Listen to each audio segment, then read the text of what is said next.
Glenn and Matthew, thank you.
Our dancers are contemporary dancers based off traditional movements.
we are here to pay our respects and remember those Darrell and Gundungurra people who lost their lives on the 17th of April 1816, 201 years ago, in what was to become known as the Appin Massacre.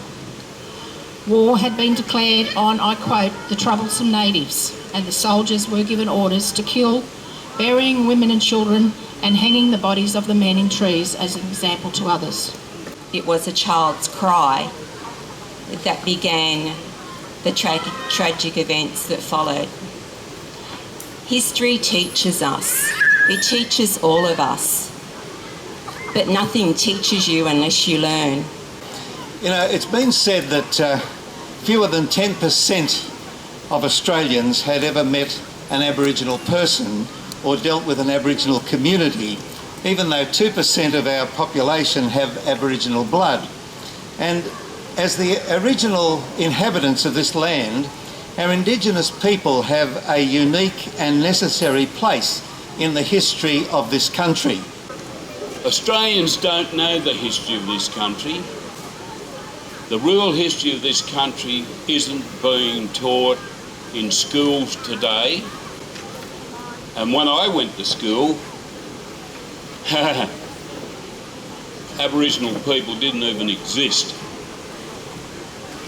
What we need to do is to make sure the history of this country is told and is understood.